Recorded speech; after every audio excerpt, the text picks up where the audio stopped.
if you have this mindset that pain doesn't belong in your life, or discontentment or restlessness or failure doesn't belong in your life, you will never have peace with the life that you have.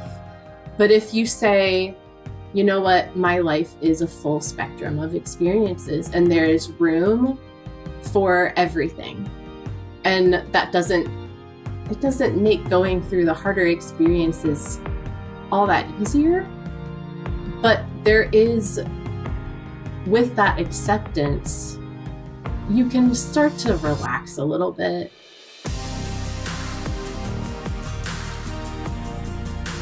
Oh, Stephanie, welcome to the podcast. It's so good to finally have a face-to-face conversation with you. Welcome. You're welcome. Well, listen, today we are going to dive deep into your story and explore a fresh take on grief, on embracing life. You guys, we talk a lot here on the show about moving on versus moving forward. Stephanie's here today. That's where we're going to head.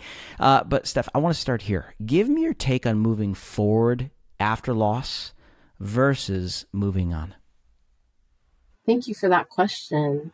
So I tend to be a spatial learner, and something that occurred to me as I was processing this, the crux of this question for this book, is it's all in the language. We use all this language of overcoming, of getting over a pain or a loss, a trauma.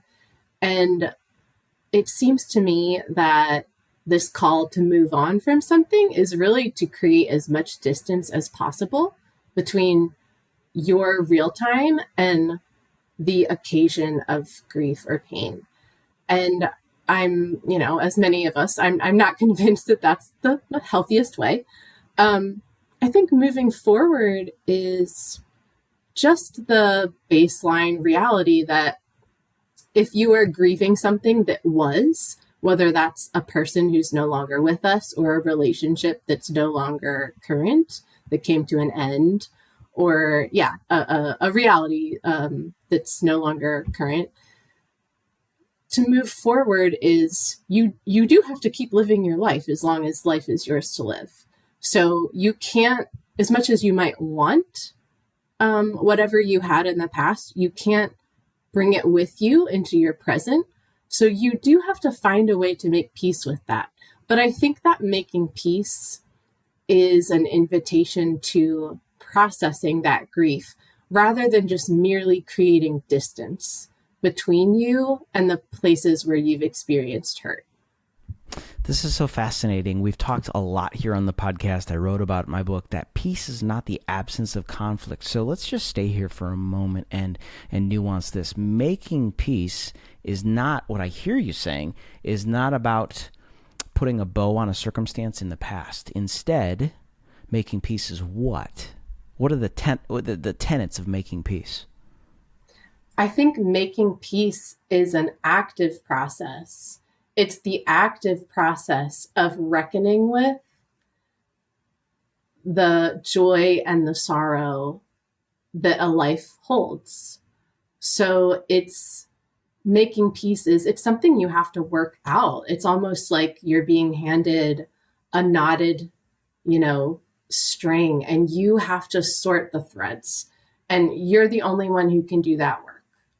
So I think it's actively, I think making peace is actively tending to the places in your life where you feel that dissonance, and doing the work of sorting, sense making, ultimately meaning making. And there's no shortcuts to that. And that's why it's harder than simply moving on, because moving on doesn't really ask a whole lot of you. But it is, you'll never find peace that way. Oh boy, we're pulling the thread today. Okay, so peace is what then? I think about John Lennon's song Imagine, and he paints this picture of peace being the absence of everything. Peace is essentially, as he alludes, nothing. What is peace? I think peace is first the acceptance that there is a place for every human experience within your life. if you have this mindset that pain doesn't belong in your life, or discontentment or restlessness or failure doesn't belong in your life, you will never have peace with the life that you have. But if you say, you know what, my life is a full spectrum of experiences and there is room for everything. And it doesn't make going through the harder experiences all that easier. But there is, with that acceptance, you can start to relax a little bit. And I think peace is also, so first it's that acceptance that a life holds a full spectrum of a lot of things, and it all belongs. It's not necessarily just a straight math problem to solve. But second, I personally find great peace in presence and accompaniment. And to me, that is the story of the incarnation, that God is with us, and and to get into the minutia of that, God is with us in every spectrum, every part of the spectrum of that experience of a life. There's no scene, there's no moment, there's no season in which God does not say, I'm right here with you. And I find ultimately that is the peace that I think we're looking for. It comes through witness and divine witness that says, I see you, I'm here with you, I'm not going anywhere, and I love you so much that I'm going to stay. Our ability to move forward and experience the peace, as Scripture says, that passes all understanding, that would guard our hearts and minds, is often dictated by the story we tell ourselves. Earlier, you were talking about language and such. Talk to me. This is so fascinating. So, folks, you heard me talk about this in the pre-show. Stephanie is a well-respected editor in the publishing space, and so it sort of motivates this question, Stephanie. What is the power of language then? The stories we tell ourselves when we're in conflict. What's the power of language to steer the rudder of the ship of our souls? Well, as an editor and a writer, of course, I love this question and conversation. Wonderful. We could get philosophical, so bear with me. Wherever you like. Yeah. Well, all right. Let's do it. Let's get philosophical. So to me, I mentioned the incarnation.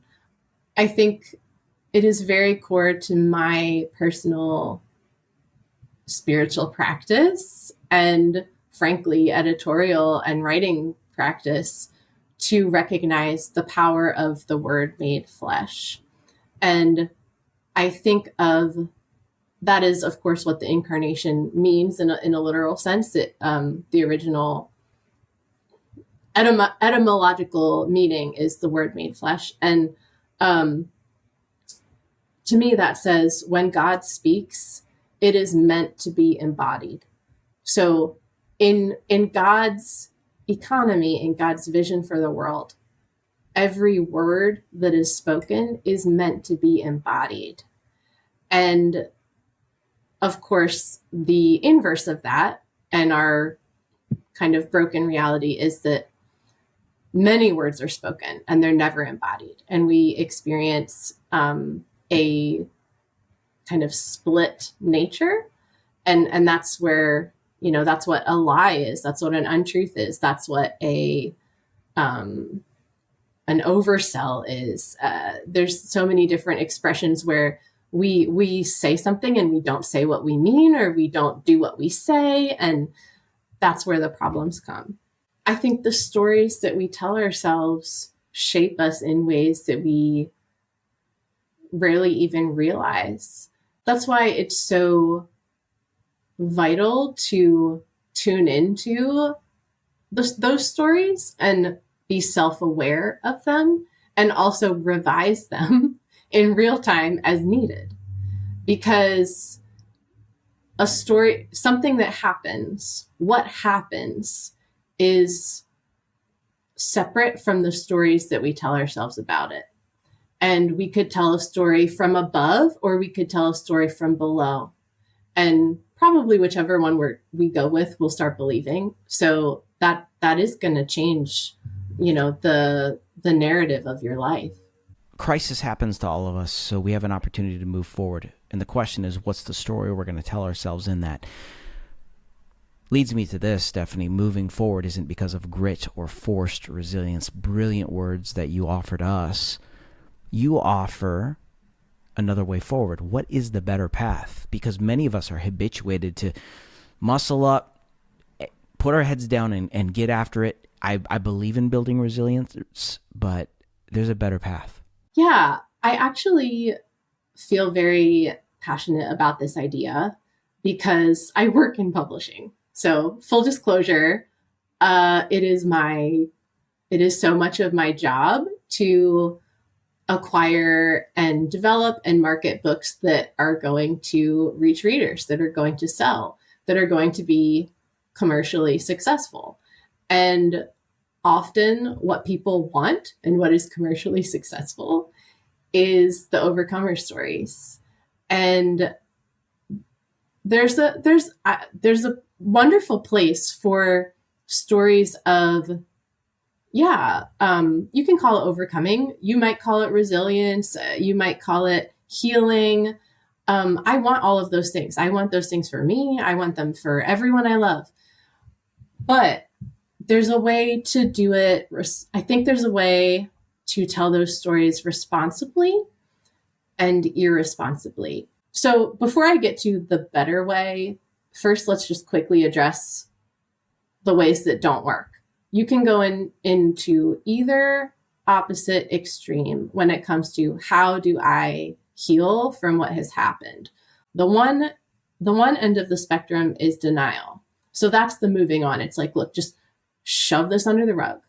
We're not going to talk about it. We're not going to think about it. We're not going to go there. We're not going to process it because it hurts. That's denial. The other way is almost overstaying in the grief to the point that you can't move on at all. There's no movement. You have set up your camp and your life in this place of pain to the point that it's become your identity. And it doesn't even feel like something you could walk away from if you tried. And I think that's just as unhealthy. So I'll share this and then I'll get to the better way. An intentional choice that I made for writing my book is there is one hard chapter. And my book it deals with pregnancy loss. But I wanted to name the pain of what had happened. That is essential to the story. It's essential to the work. But the last thing I wanted to do was leave my reader there. I wanted them to keep moving. I didn't want them to be stuck in that place with me. Because I didn't need that for myself. It was essential for myself to find a way to keep living while naming the pain, while also making tries toward my own healing and wholeness. So I think that's where the better way comes in. And if I could just read a brief excerpt for you. I'd love to hear it. To express that. So I'm talking about in the book how the Western world is really fixated on this straight line mindset of the hero's journey and how, sure, you're going to experience hardships. Of course, we all do. But, and this is how the conventional thinking goes, as long as you can kind of ascend the hero's journey afterward, you're golden. And I'm just not convinced that the graph chart is that clean for most of us. Agreed. So I'm responding to that here. So within this straight line mindset, so favored in the modern Western world, resilience is often presented as putting as much A to B distance between oneself and past pain as possible. But no one should have to hustle for their own healing. A straight line to the top is too simplistic for the complex creatures that we are. And I cannot believe, like I said, that our healing is so cleanly predictable that it can be charted on graph paper. And this is where the better way comes in. The cycle of the seasons of both the earth and the sacred year shows us there is no clean straight line. There is only the slow gathered accumulation of wisdom through the circle as we move through the seasons high and low, dignifying each through honest witness. If time is not linear but cyclical, authentic resilience is then cultivated through braving the bend again and again, deepening with every new orbit. The strength we need most is sourced not in bouncing back or powering through, but in holding in tension the highs and lows of the human experience by declaring this too is true. And then one final thought here is true resilience will never be a project of denial, but rather one of open witness. We become more human when we choose not to make less of our pain. Powerful words. And those words, well, let me ask this question first. If you were to distill that bit of your book down to a sentence for folks to realize, to embody, to just metabolize in their souls, what would that be? If there were a call to action this early in the conversation? I think ultimately true resilience is about learning to stay in the tension, because life will always hold sorrow and it will always hold joy. It will always hold every shade in between those two things. So it's about getting comfortable in that tension and not insisting that your life be this perpetual ascent, because it's not that for any of us. And ultimately, how dissatisfying to put that on yourself and to put that pressure on yourself. And here's one takeaway, if you want to go with that. I think I care so much about redefining resilience because I think it can easily become a pressure that we put on ourselves to heal in record time. And I just don't think that helps anyone. So much you've given us already, and I know folks are probably saying, okay, she read part of her book. She has a lot to say, so there are life experiences that have shaped these words. Let's just step into your backstory to the extent you're comfortable. I'm just going to ask a simple question. What happened? I'll start with my husband and I. So we got married very young, and then we waited forever to make the choice to expand our family. And that was a pretty conflicted choice for us. We were married for almost a decade, and we still were really uncertain if we wanted kids. So we finally made the decision that this was something that we wanted to see what would happen. But still in that state of uncertainty. And so for me, this was several years ago now, but I really warmed to the wonder of my first pregnancy during Advent. And it was really beautiful and meaningful to walk through this rich season, knowing that my body was sort of reprising this narrative in its own way, new beginnings and new life in the miracle of life. And then we received word that it was looking like a miscarriage. And this was the week before, maybe 2 weeks before Christmas. And then the day of our loss was indeed the week before Christmas. It was Advent's week of joy. And that just felt like an absolute slap in the face. And then it was also, by happenstance, the winter solstice, which is the earth turns and it's the darkest night of the year. So the darkest, longest night of the year. So in that moment, I felt incredibly unseen by the season of Advent and Christmas. Here I was experiencing some of the worst loss in my life, and the world was readying to celebrate really the ultimate pregnancy and birth narrative. So I felt extremely unseen and betrayed is not too strong a word. And conversely, the winter solstice, that darkest night, it was some consolation to me, because I needed to grieve. And I felt like the earth itself was doing that grieving work with me, and that mattered to me. And then, from there, I certainly, and I write about this in the book, but we were talking about the stories we tell ourselves. So that was a story I was telling myself. And I had to revisit that story to say, isn't this what the incarnation is all about? It is about Jesus coming to be with us on the darkest night. And, there's more in the book about that, and kind of the reflection process to find some hope there. I did find it, but it was a hard one process. And then I was able to get pregnant soon after again. And that pregnancy, which resulted in the birth of our daughter, really paralleled in uncanny ways the beginning of the pandemic. So I was experiencing, I mean, everyone has their pandemic experience, but mine was, there were two sets of cells multiplying. And one was this virus that would wreak untold havoc and death globally.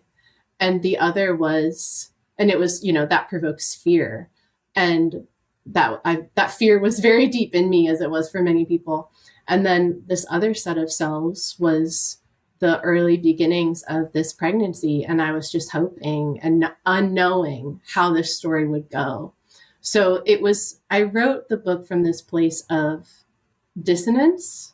How do you hold in one hand, I'm terrified of what's about to happen and what's coming.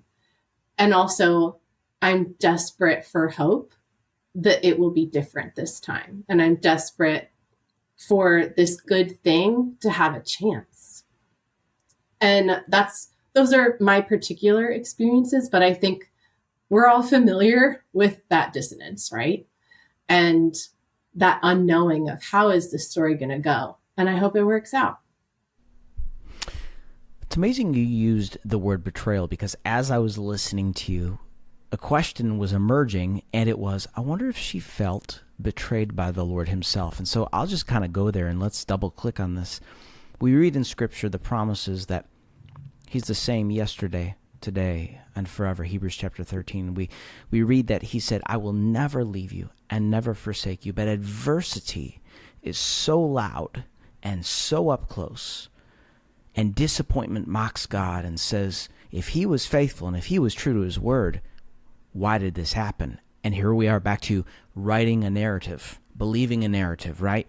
What do you do with that tension? What did you and your husband do with that tension when you read the faithfulness of Emmanuel, God with us? And folks, listen, the reason I'm drilling down on this is because we are headed toward the holidays. And I know many of you listening right now are experiencing untold levels of pain right now in your souls. And you are experiencing unresolved grief yet again, because the holidays dial these feelings up in your hearts. And I want to serve you well in this conversation with Stephanie. And so, Stephanie, what do we do when adversity and dissonance and disappointment is louder than the still small voice of the one who says, I will never leave you, never forsake you, Emmanuel, God with us? I love the realness of that question. And I think this is a question that many people wrestle with, especially as we approach Christmas time, because it's supposed to be this season of joy and God's coming. And when you do not feel joy and you do not feel God is present to you, that can be so painful. And just to speak to that pain, I didn't want to paper over that. So in my experience, during our Advent loss, and I write about this in the book, but I really felt like absolutely betrayal. And, the message of this season is, unto us a child is born. And for my husband and I, we felt like unto us a this something was taken from us. So life was taken. And how brutal to feel that. And I really had to work through that to a place where I could feel seen by the season again. And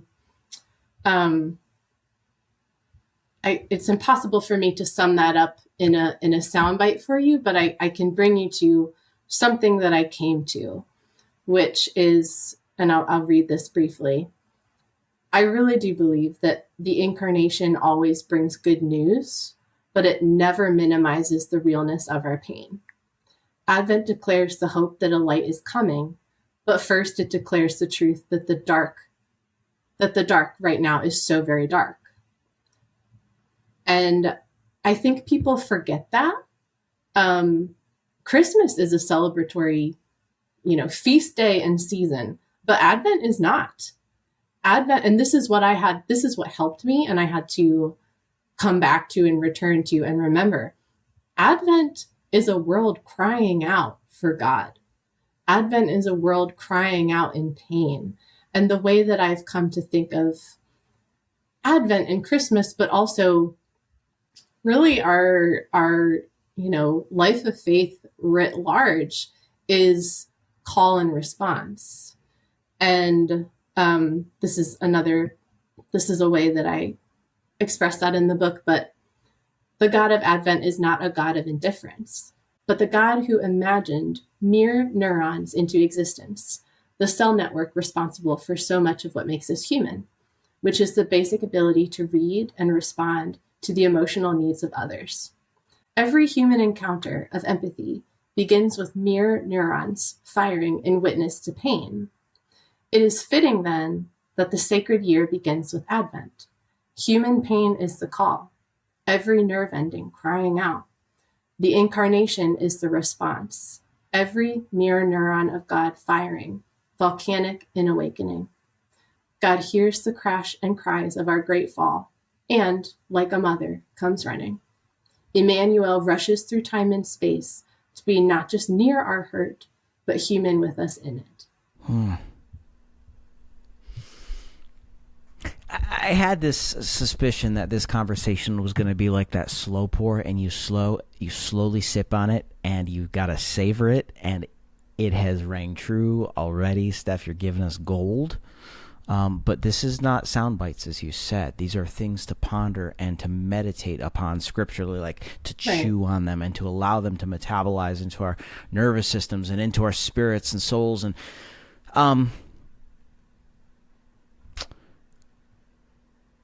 let's just go there then. How did you and Zach learn to hold grief and joy in the same hand? This is a critical posture. In fact, I'll even zoom out and say this. I think one of the things that is so critical for believers in our spiritual journey is to learn how to, number one, embrace mystery and not go to certainty of outcome as the goal of faith. Number two, it's to learn how to take these felt human experiences to the foot of the cross to receive that which we can't conjure in our own effort. So the question begs, how do we live in this contradictory environment where grief and joy can be held in the same hand when many of us, because of our culture today, have been habituated to demand not only clarity, but expediency? It's not easy. It's not easy. And it's also not wrong to want joy. It's not wrong. That's how it's supposed to be. Of course we want that for ourselves and those we love. I think for my husband, Zach, and I, and maybe this resonates more broadly, but for us, a big part of our formation through this process has been learning actually to receive joy where it is to be received, instead of being suspicious of it and having the mindset that the other shoe is about to drop. Okay. What I hear you saying in a way, correct me if I'm misdiagnosing this, is Hebrews chapter 6 says that we have this hope. It's the sure and steadfast anchor of the soul. So what I hear you saying is we can move through the pain. We have this deep and abiding hope, which allows us to not have this, I'm putting the weight on my back leg to prepare myself if the other shoe drops. We don't live a preventative posture toward life. What am I trying to say there? Is that no, I think that's tentativeness. Good. It's defensive. It's a Yes. defensive posture. And it almost steals the joy of a good thing when you could just receive it and enjoy what you've been given. I think for us that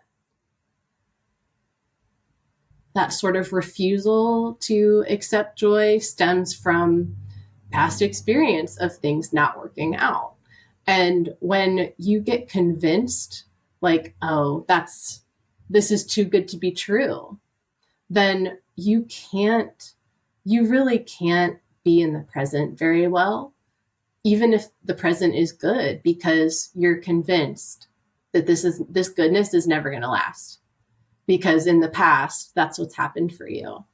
And I think a practice that really helped in that is being intentional about being in the present and sort of exercising and stretching that muscle so that you get better at it with time. There was one of the pregnancy books that, and I will tell you, one of the hardest things that I've walked through in my life is being pregnant again after a loss. And I've done it twice. And it is 9 months. It's 9 months of just hoping that it works out. And of course, that's also a farce, because now that I have children in the world, anything can happen any day. And I don't know, there's no safe zone, but just living with that anxiety constantly at your door was so hard for me. And I think is really hard for many people. And something that helped me in those times were just planting my feet on the ground and saying, today I am pregnant. I don't really know about tomorrow or the day after, but today I am. And just being there, being in the today, being in the here and now. And terrible at sound bites, Chris, terrible at small talk and sound bites. Right. Yes. But I really do believe that the here and now, that is where God always meets us. It's always here. Yes, ma'am. If God is with us, he's with us in our right now. And I don't know what's going to happen tomorrow. I don't know what's going to happen next week or next year. But can I just be here now and let God meet me here? We need to, Hannah, if you're listening right now, I'm going to get you on the phone here a sec, because that just reminds me of her book, Come Matter Here. Yeah. Be where your feet are. Yeah. Okay. And it's so funny. So the reason I said yes when you said, Chris, I'm terrible at sound bites, is because, listen, Stephanie, I actually think you've given us the answer to the fact that we cannot approach and attempt to approach life, a complex life, with a soundbite motivation. I wasn't even thinking about you in this context of this conversation. I was thinking from the perspective of, we can't soundbite our way through faith and through life and expect to embody the peace that passes all understanding. It demands mystery. It demands complexity. It demands our willingness to participate with the fact that faith is not certainty of outcome. Trust is not certainty of outcome. So the question begs then, you gave me this phrase, and I've got to go back to this for the sake of the listeners, regarding parenting. You said, there's no safe zone. So how do you allow the Prince of Peace to rule and reign in your heart and your mind when we're living in a world where there is no safe zone. Because a lot of us are motivated to say, if I could just get to the safe zone in this area of my life, I wouldn't feel the pain that I cannot get off my back. Yeah. Yeah. And that's it. That's it. That's where we straddle the line constantly between, I got to play it safe. I got to be smart. I got to protect myself. And I'm going to take a risk because I think what I want most is on the other side of this risk, even though I can't control what happens. So hard. I'll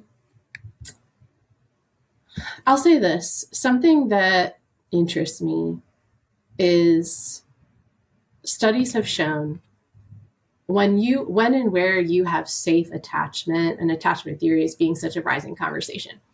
So when and where you have safe attachment, it often bolsters a person to actually take more risks because you do have a safe zone.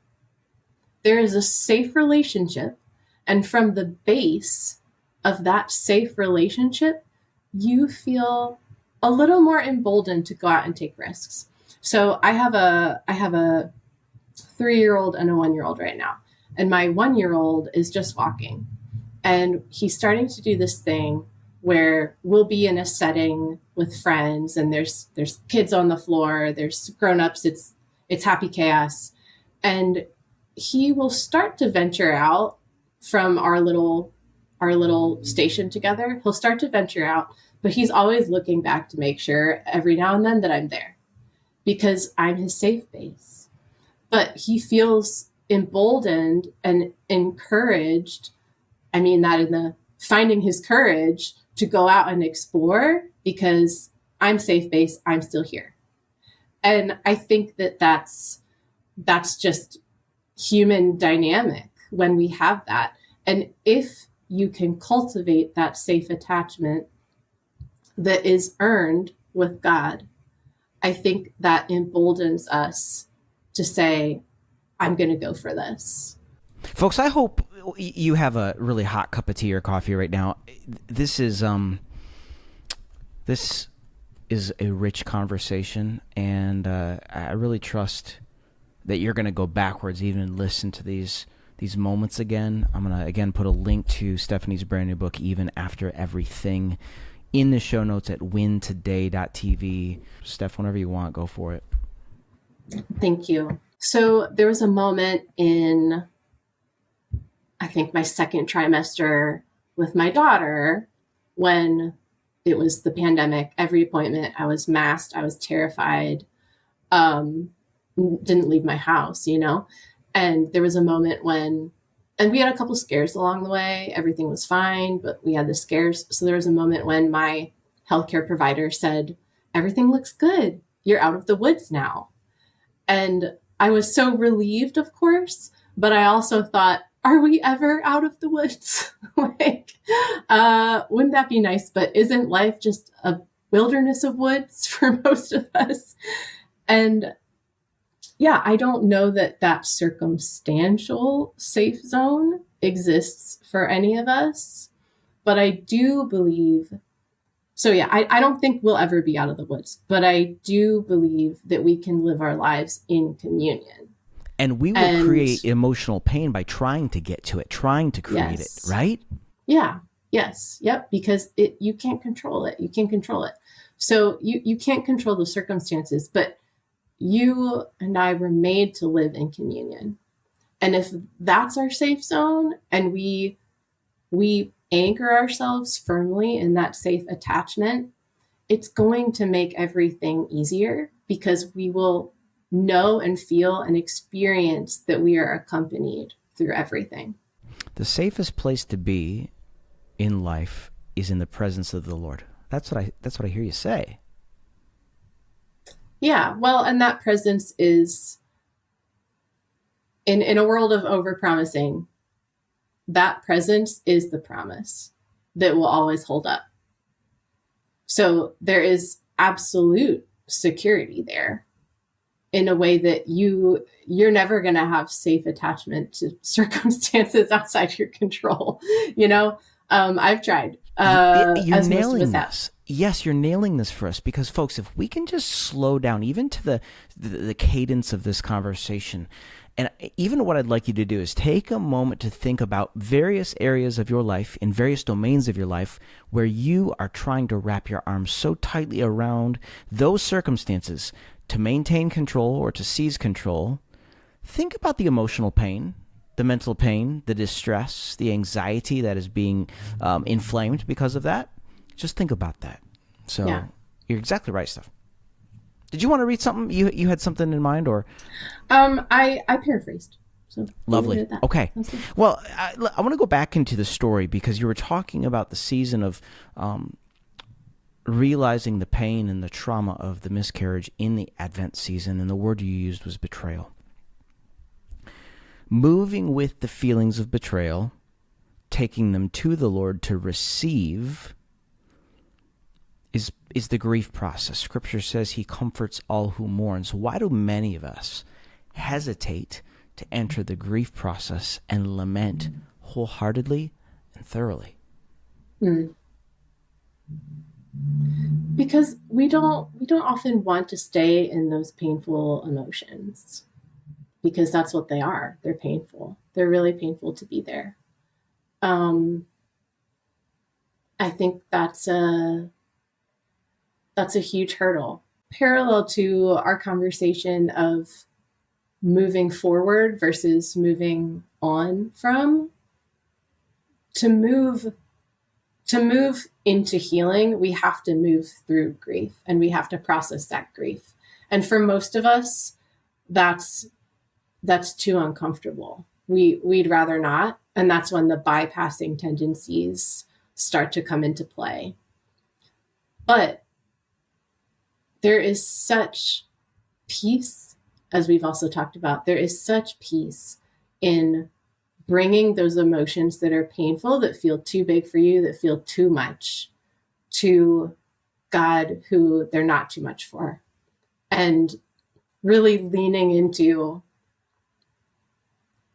the empathy of God to say, I need help processing this and moving through so that I can come into more of a clearing and not be stuck here. I think it's meant to be a collaborative process. It's meant to be walked through with the God with us. It's absolutely too much to do on our own. And maybe that's another obstacle. We presume that it's our work, our responsibility, but it's always meant to be done with. You used the phrase just a moment ago, and I want to double click on this bypassing tendency. Spiritual bypassing is rampant when we walk through crisis, loss, and disappointment. I'd love for you to help us identify some of the tendencies that we have towards spiritual bypassing that we might not be aware of, that we just do because we don't like the pain of uncertainty and the discomfort of walking others through their experiences either. I think one of the main ways that we do it is we're very, very quick to find a reason for pain. And I am all about finding meaning in our pain, but I simply do not have reasons to give. I consider that above my pay grade. Something that in the pregnancy loss conversation, one of the expressions that a lot of people use, they talk about rainbow babies and that's the term for a baby that's born after a loss. I would never want to take that expression away from someone who finds it meaningful. And I think there are ways to use it meaningfully. But I've also heard it referenced in a sense that, after the rain comes a rainbow. And that's just not true for many people. That's not a given. That's not a cosmic formula that is guaranteed to us. So again, I think the language we use really matters. And I'm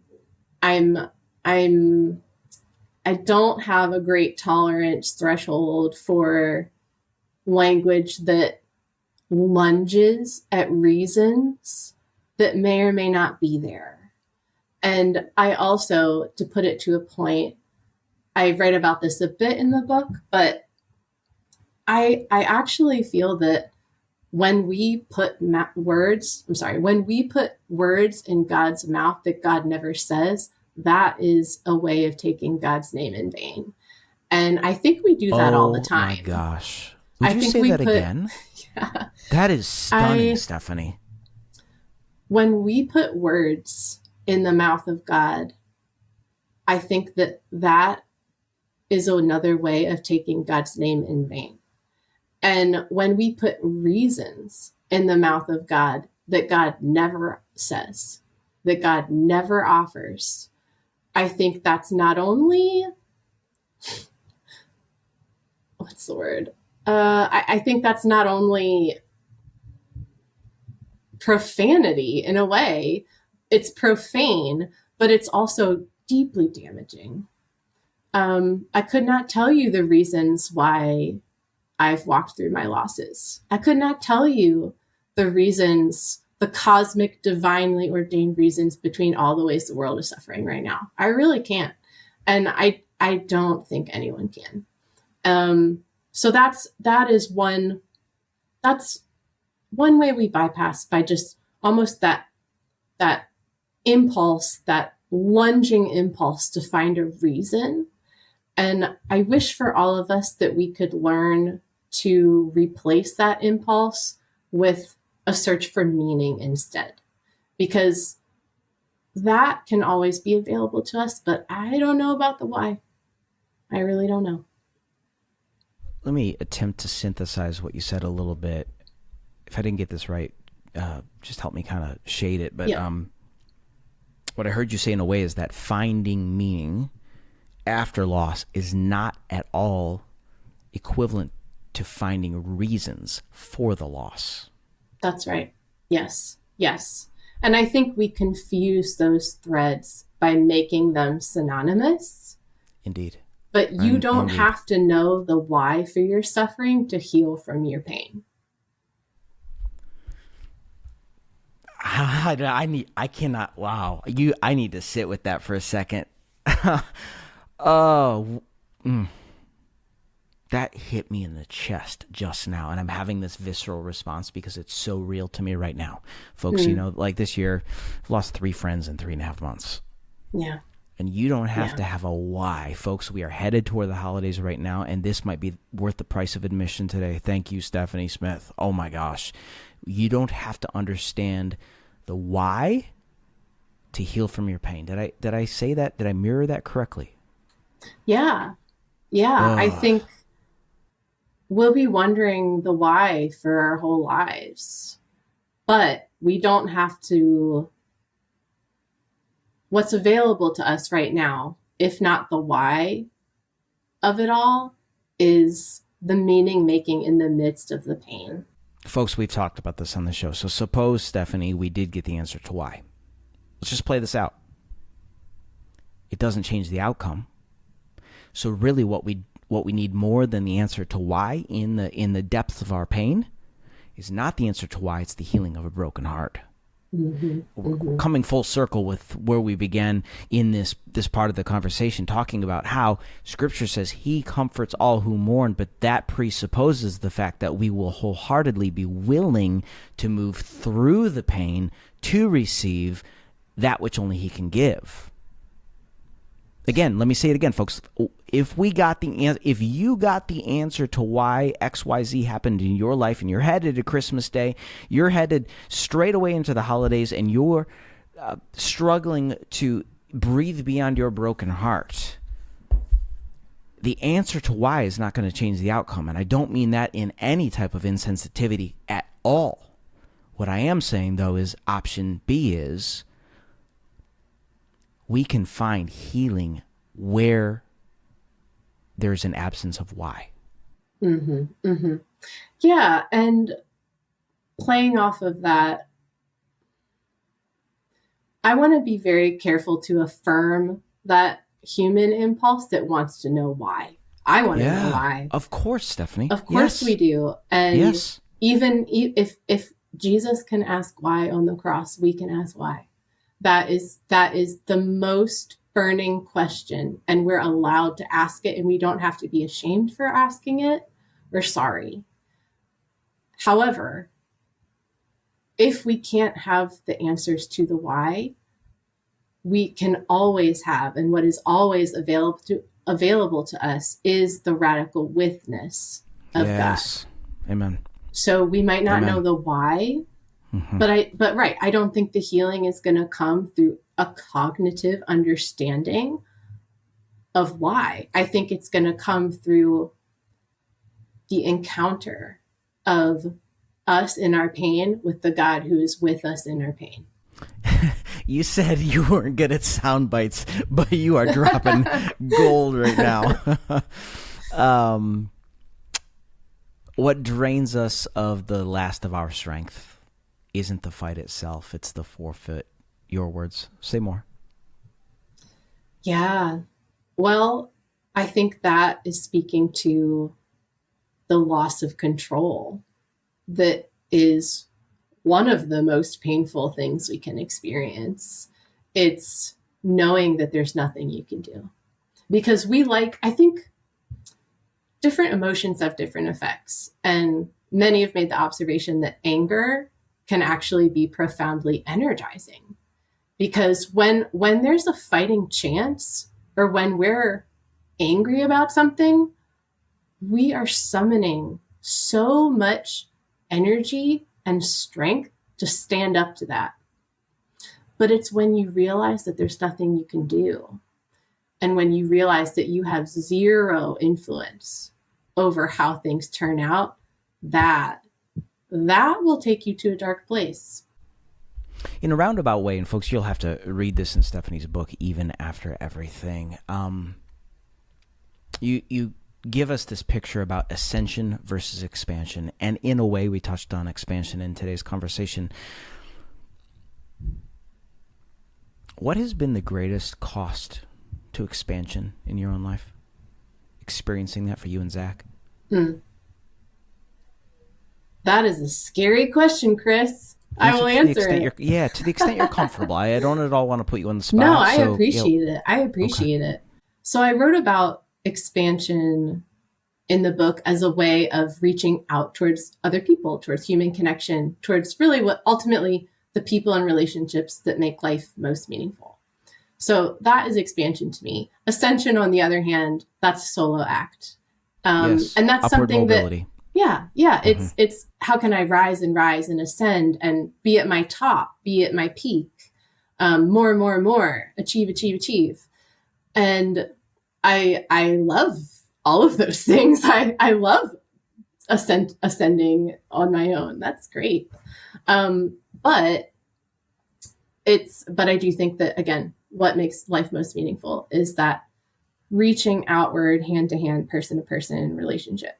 So I write about that tension in my personal discernment process. And did we want a life with kids or not? And I was really weighing the costs. And I will say something Zach and I say to each other a lot is, again, I have a 1 and a 3-year-old in the house. Something that we say to each other a lot is, it's a good thing we didn't know. Like, it's a good thing we didn't know how much this would transform our time, our agency, our leisure, our budget. Having kids. Our energy. Yes. And I say that because it is genuinely a good thing we didn't know. Because if you had told me what a day in the life of parent Stephanie would look like, I would have been spooked. I would have been terrified. I don't know that I would have gone through with it. And I'm so glad we didn't know, because I am so glad for the life that we have. And, but is it costly? It is. And something that I say about something that I've landed on in just for me and my, family life is children for me are the greatest disruptions to ever grace my life. And I mean every single word of that sentence. They have outright disrupted my life in immense ways. And they have also been the greatest grace of my life. And again, just getting comfortable with that both and. It's both and. It's both and. I've been a lifelong introvert. I'm a little bit of an aggressive individualist. And I say that without a sense of pride because I frankly wish I weren't. I wish I were a little more communally minded. I actually do too. Same. Yeah. Yeah. But having kids has expanded me. It has expanded me in meaningful ways. And I by no means think that having biological children is the only way you can kind of break into that kind of expansion.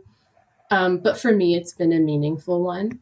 But it's also been costly because for a long time, I'm realizing there are so many ways that you just don't belong to yourself in the way that you used to. And I wouldn't trade it for anything. But there are days when, I would give, both things are true, right? I would do anything. I would die for my children. And there are also days when I would do just about anything to be in a room by myself. So yeah, it's costly, but worthwhile. And I think that's the tension that we all have to reckon with when faced with the choice. Do I want to take this risk? Do I want to expand? Do I want to really take on the risk of relationship in any way, shape, or form? There are risks, there are costs, there are absolute gifts. Any advice on how to become better at risk taking? I think many people have observed or firsthand experienced the perspectival wisdom that comes with getting close to end of life, whether that's, for you or someone close to you that you love. But there is just everything distills when you're that close to the end of a life. And there's so much wisdom to be gained there. And I think that's something we can learn from now. Just what makes life worth living and not putting that off to the end, but bringing it into our today. I think that's that, consider the end and work backward is one perspective that I think is meaningful and motivating. I also think something that has helped me in this practice is, again, just leaning into that self-awareness to say, okay, I'm terrified of taking this risk, whatever it is, whether it's applying for that job, trying to befriend this new friend, asking somebody on a date, or, being vulnerable. We're terrified of vulnerability. So really getting honest with yourself and asking, what is it that I'm most afraid of here? And also, what is it that I want on the other side of that vulnerability that might be mine if I just tried? I think just really getting honest with yourself, and something that helped me and continues to help me is just this idea that if you choose to play it safe, you're often choosing to live a small life. You're choosing to live kind of like a hedgehog, all curled up in yourself, alone and not connected. And and here's the thing, there's no story to tell if your choice is always to play it safe. If you choose to take a risk, in life, in faith, in relationships, in your creative life. Choosing to take that risk gives a story a chance to begin. And the catch, of course, is, again, you have no control over what happens in that story. But if you never create that book proposal, if you never ask her out, if you never ask that other mom at the playground for her number, you'll never know. You won't have a story to tell at all. And I think humans, we're curious creatures. So I think it's a good thing and a resilient thing to tap into that curiosity and say, I wonder where this would go. I wonder what's possible. I wonder what might happen.